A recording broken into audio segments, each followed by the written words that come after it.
यह सत्य घटना मथुरा की है। एक 15-16 वर्ष का मुस्लिम बालक जिसे सशरीर भगवत प्राप्ति की, उसे स्वयं श्री राधे रानी की अष्ट सखियों में से एक चंपा सखी लेकर राधे रानी के पास रास में सम्मिलित करने ले गई। ये आज के करीब 50 वर्ष पूर्व मथुरा के विश्राम घाट के निकट दादर रहमान नामक 15-16 वर्ष का बालक रहता था। बहुत ही शांत स्वभाव का था, बोलता चालता बहुत कम था। सब उसे बड़ा प्यार करते थे। पिता को विश्वास था कि वह एक अच्छा मुसलमान बनेगा। मदरसे में पढ़ने जाता था। एक दिन उसने अपनी माँ से पूछा, अम्मी हम लोग हिंदुओं को काफिर क्यों कहते हैं? माँ ने कहा, चुप, जानता नहीं नालायक, हम काफिरों का नाम अपने मुंह पर नहीं लाते। आने दे अब्बा को, वही जवाब देंगे तेरे सवाल का। दादर रहमान अपने माँ बाप का एक ही लड़का था। उसके मुंह से ऐसा प्रश्न सुनकर माँ के कान खड़े हो गए। उसने सोचा शायद लड़का हिंदुओं की सोबत में रहता है, बिगड़ गया होगा, इसको तत्काल सबक सिखाना चाहिए। आज जब उसके पति आए शाम को, तो उन्होंने उससे कहा कि आज ये ऐसा पूछ रहा था कि हिंदुओं को काफिर क्यों कहते हैं। वो पिता बोले, अच्छा इसकी इतनी जरूरत? और उन्होंने बैत उठाया और बैत उठाकर बोले, कमबख्त तू जानता नहीं, कुरान शरीफ में लिखा है कि जो हमारे पाक इस्लाम मजहब ईमान को नहीं मानते, वो बुतों को पूजते हैं, वह काफिर है। और ताबड़तोड़ बैत का मारना चालू कर दिया। जब तक मारते रहे तब तक वो बेहोश ना हो गया। दादर न किसी काफिर का साथ करता था, न किसी काफिर से उसे बहकाया था, पर काफिरों के खुदा ने उस पर कुछ ऐसी मोहनी डाली थी कि उन्हें देखे बिना नहीं रह सकता था। मकतब आते जाते रास्ते में एक हिंदुओं का मंदिर पड़ता था। मंदिर के भीतर राधा कृष्ण की सुंदर मन प्राण हरने वाली मूर्ति बाहर से ही दर्शन होते थे। वह मंदिर के दरवाजे पर खड़ा खड़ा उन्हें एकटक देखता रहता था। उन्हें देखते देखते कभी कभी अपनी सुध-बुध खो बैठता था। मकतब में घर में देर से पहुंचने के लिए उसे डांट खानी पड़ती, पर जब तक वह दिन में एक दो बार उन्हें देख नहीं लेता था, उसे चैन नहीं पड़ता था। कई बार तो उन्हें देखकर उसकी बेचैनी इतनी अधिक बढ़ जाती, उनकी मोहनी मूर्त उसकी आंखों के सामने छाई रहती, वह उनकी यादों में खोया खोया रहता, उनके नेत्रों में पानी भरा रहता। बार बार किसी बहाने से उसे पहुंचकर अपनी वे बेचैनी छिपाने की कोशिश किया करता था। एक दिन जब दादर कासिम के साथ मकतब से लौट रहा था, तो उसने उससे कहा, तू घर जा, मैं जरा ठहर कर आऊँगा। कासिम ने कहा, मैं जानता हूँ तू कहाँ जाएगा, काफिरों के मंदिर में। मैं नहीं जाने दूंगा, वहाँ जाएगा तो काफिर हो जाएगा।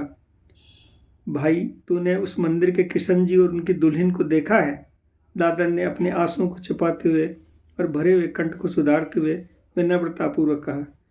वह क्या मुसलमानों के देखने की चीज़ है, अहमक? कासिम ने गुस्से में भरकर कहा। क्यों? खुदा की दुनिया में सभी कुछ तो उसका बनाया हुआ है, उसकी बनाई किसी चीज़ को देखना गुनाह कैसे हो सकता है? दादर, तू पूरा काफिर हो गया। अल्लाह तुझ पर खौफ होगा, तुझे काफिरों के साथ जहन्नुम में भेजेगा। अल्लाह तो मोहब्बत करता है, जो उससे मोहब्बत करता है वह उस पर खफा क्यों होगा? तो जा मर। वह कासिम तमक कर चला गया। 2 दिन तक सोचता रहा कि चचा जान से दादर की इन काफिराना हरकतों को कहूँ या नहीं कहूँ, पर उसने निश्चय किया कि भाई को काफिर होने से बचाना चाहिए और उसने अपने चाचा से कह दिया। ये बात सुनकर मुल्ला साहब की अकल गुम हो गई। वे और क्या कहते, बोले, जरूर काफिर पंडित लड़कों के सोबत में ये सब कुछ सीख गया होगा। आप उस पर निगाह रखिए, काफिरों से मत मिलने दीजिए, मैं अभी उसका इंतज़ाम करता हूँ।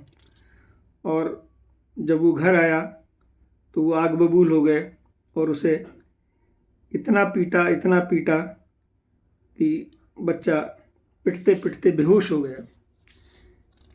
इसके बाद एक दिन वो बोला, दादर रहमान ने एक घर में पत्र लिखा और पत्र लिख के और उसमें उसने लिखा कि उस दिन दादर घर से लापता हो गया और जाने से पूर्व उसने अम्मी से कहा कि मेरी उम्मीद छोड़ दो, मैं एकदम काफिर हो गया हूँ, लाडली मुझे बुला रही है। और इसके पश्चात मिर्जा जी को काटो तो खून नहीं, पश्चाताप के आंसू रोते रहे। अब अपने लड़के को, इकलौते लड़के को पागलों की तरह इधर उधर ढूंढते रहे। जो भी मिलता उससे कहते, उसके बारे में बताते कि ऐसा मेरा बच्चा, ऐसा हुलिया है। एक दिन वो विश्राम घाट पर गए तो वहाँ एक यात्री जो बंगाल से आए थे, श्री प्रमोद कुमार चट्टोपाध्याय, उनसे उनकी मुलाकात हुई और उनको लगा कि ये शायद कुछ मेरी मदद कर सकेंगे। तो उनको सारा का उस बच्चे के बारे में बताया और ये बताया कि वो मुस्लिम है और इस तरह से जो है काफिर हो गया है। तो उन्होंने कहा कि देखिए, हम लोग मुसलमान हैं और बादशाह की जात के, हमारा मज़हब दुनिया में सबसे अच्छा मज़हब है, एक दिन सारी दुनिया को इसको कबूल करना होगा। चट्टोपाध्याय महाराज महाशय को अब सारी दास्तान कही और सुनकर उन्हें मन ही मन जितना उन पर क्रोध आया उतना ही दादर रहमान पर तरस आया। उन्होंने तो किसी प्रकार पीछा छुड़ा लिया, पर दादर रहमान की मूर्ति उनके मन मंदिर में जमकर बैठ गई। उन्हें विश्राम घाट में स्नान कर वृंदावन जाना था। वृंदावन के रास्ते में वे बराबर उसी के विषय में चिंतन कर रहे थे और सोच रहे थे कि वह उन्हें कहीं दिख जाए तो बहुत सी बातें करेंगे, उसके दर्शन कर अपने को धन्य मानेंगे। और वृंदावनेश्वरी ने मनोकामना पूर्ण कर दी। वृंदावन जाकर उन्होंने यमुना तट पर जो देखा उसे सुनिए उनके ही शब्दों में, जो कल्याण वर्ष 39 संख्या 12 में प्रकाशित हुई विलक्षण प्रेम और विलक्षण कृपा शीर्षक के नाम से। जहाँ बैठा था उससे कुछ दूरी पर 3 अपूर्व विशाल वृक्ष खड़े थे, सुंदर, सुपरिष्कृत, तृणहीन। भूमि पर लंबे लंबे 3 वृक्षों के मूल इस प्रकार समान अंतर पर विद्यमान थे कि उनके बीच एक सुंदर त्रिकोण क्षेत्र की सृष्टि हो रही थी। उसके भीतर कोपिनधारी एक मूर्ति अद्भुत भंगिमा के साथ बैठी हुई थी। वह भंगिमा ऐसी चित्ताकर्षक थी कि मेरी दृष्टि बलपूर्वक उसी ओर खिंच गई। प्रथम दृष्टि में ऐसा लगा कि वह कोई मूर्ति किसी वैष्णव योगी की है। उसका बैठ करने का ढंग योगी जैसा था। मैं अपनी जगह पर स्थिर न बैठ सका, उठा और निमिष मात्र उस स्थान पर जा पहुंचा जहाँ देखी एक अद्भुत बालक मूर्ति। स्वास्थ्यपूर्ण, सुडोल, उज्ज्वल, गौरवर्ण, कोपिन मात्र वस्त्र, लगा जैसे व्यासपुत्र परमहंस सुखदेव जी की मूर्ति देख रहा हूँ। उन दिनों कुछ ठंड थी, किंतु बालक के शरीर पर कोई वस्त्र नहीं था। शायद उसे कोई आवश्यकता भी नहीं थी, किंतु मेरी बुद्धि तो स्थूल देहगत बुद्धि ठहरी। उसको शीतबोध अपने ऊपर ही आरोपित कर अपने शरीर का गर्म कपड़ा उसे उड़ा दिया। उसकी अल्पक दृष्टि यमुना की ओर निर्बद्ध थी, मुंह में कोई शब्द नहीं था। इसी समय एक ब्रजवासिनी घाघरा, चोली, ओढ़नी सब कुछ नीले रंग का धारण किए उपस्थित हुई। उसके एक हाथ में एक थाल कपड़े से ढका था, निश्चय उसमें कुछ खाद्य पदार्थ था। दूसरे हाथ में एक साफ झकझक करते हुए लोटे में कुछ पेय था। अति कमनीय था उसका मुखमंडल। अपूर्व भावभंगिमा के साथ खड़ी होकर उसने धीरे धीरे हाथ की चीज़ें उस किशोर के सामने रख दी और वह बोली, दुलाल मेरे, अब कुछ खा ले, मैं तुझे खिलाकर जाऊंगी। फिर वहाँ का काम समाप्त कर संध्या समय यहाँ आऊँगी और तुझे वहाँ ले चलूँगी। यह सब मधुर ब्रजभाषा में कहकर वह उसके मुख की ओर स्नेह भरी आंखों से देखने लगी। मैं वहाँ एक अपरिचित व्यक्ति भी उपस्थित हूँ, इस ओर उसका बिल्कुल भी ध्यान नहीं था, मानो उसके सामने उस किशोर के सिवा और कोई न हो। उसकी बातें इतनी मधुर थी, भाषा के साथ कंठ स्वर मिलकर एक अपूर्व संगीत की सृष्टि कर रहा था। साधु में कोई भावांतर नहीं हुआ। वह जैसे अल्पक यमुना की ओर ताक रहा था वैसे ही ताकता रहा। ये देखकर उस ब्रजांगना ने व्याकुल भाव से मेरे लाल कहते उसके चिबुक का स्पर्श किया। उस समय वह ध्यानस्थ किशोर तनिक चौंका, किंतु उसके नेत्र वैसे ही अल्पक बने रहे। फिर एक बार उस नवागता ने मुंह की ओर देखकर वह बोला, चंपा मुझे ले चलो, ले चलो, और कहते कहते उठने लगा। जननी की तरह स्नेह से हाथ पकड़कर मधुर भाषा में ब्रजनारी बोली, अभी नहीं मेरे लाल, अभी कुछ खा ले, उसके बाद संध्या समय आकर तुझे ले जाऊंगी। इतना कह उसके थाल में एक ग्रास उठाकर उसके मुंह में डाल दिया। 2-1 ग्रास ही उसने खाए। अंत में थोड़ा सा दूध पीकर वह किशोर फिर समाहित चित्र होकर यमुना के तटवर्ती वन की ओर देखने लगा। तब मेरी और ताक कर वह ब्रजबाला विनती भरे करुण स्वर से बोली, बाबा तुम यहाँ अभी कुछ देर रह सकोगे ना? मैंने उत्तर से वह प्रसन्न हुई, किंतु फिर उस बालक की ओर देखकर अश्रुपूर्ण नेत्रों से बोली, कल ही मुझे लाडली कह दिया था, उसका सब समय ध्यान चलता रहता है, होश नहीं रहता, उसे खिला दो नहीं तो उसका शरीर नहीं टिकेगा। 10-12 दिन कुछ नहीं खाया, थोड़ा सा दूध बस, इससे क्या शरीर रह सकता है। उसके बाद चकित हिरणी सी घूमकर उसने किशोर को देखा, कहा क्या करूं, अच्छा मेरे गोपाल तू यहीं रह, मैं घर जाती हूँ, मुझे अभी घर का काम करना है, सांझ को आकर तुझे ले जाऊंगी। अच्छा। किशोर निर्वाक समाहित चित्त उसके आसन पर बैठा रहा। ब्रजवासिनी का अंतर्ध्यान भी कुछ विचित्र सा था। जब मैं ध्यानमग्न उस योग मूर्ति को देख रहा था तब जरा मुड़कर उसे एक हाथ में लोटा और दूसरे हाथ थाली ले जाते हुए देखा। उसके बाद वह आगे बढ़ते बढ़ते न जाने कहाँ विलीन हो गई। वहाँ कोई पेड़ अथवा किसी भी प्रकार की आड़ नहीं थी, ये मुझे पूर्ण स्मरण है। लड़की का आना जाना, इस थोड़े से समय के लिए रहना, इस सब के भीतर कुछ देखा। उसमें लगा कि वृंदावन में यमुना तट पर किशोर वैरागी केंद्र करके एक महान आनंदमय अपार्थिक खेल चल रहा है। अब सांझ होने वाली थी।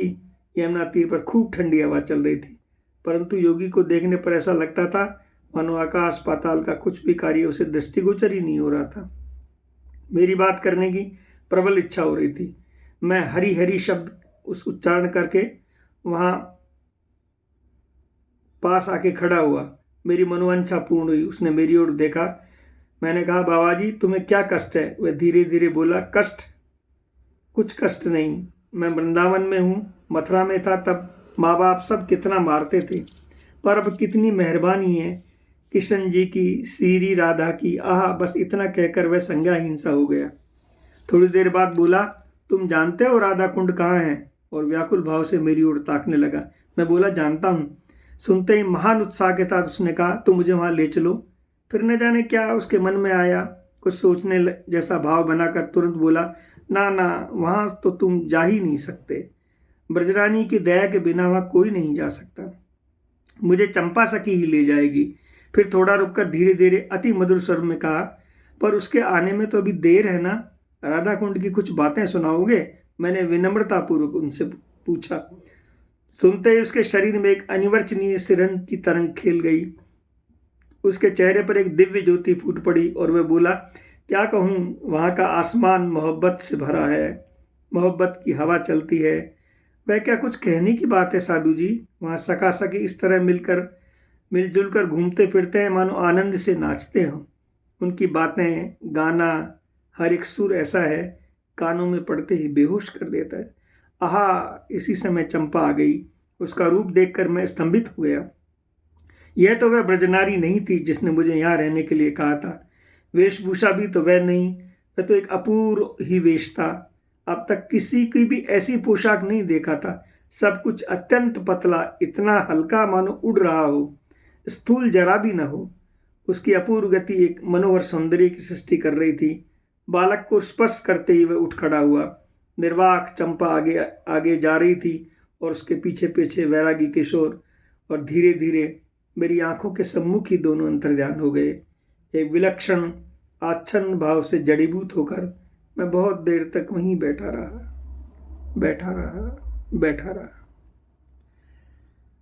जय जय श्री राधे, निताई गौर, हरि बोल। यदि आप चैनल पर पहली बार आए हैं तो कृपया सब्सक्राइब करें।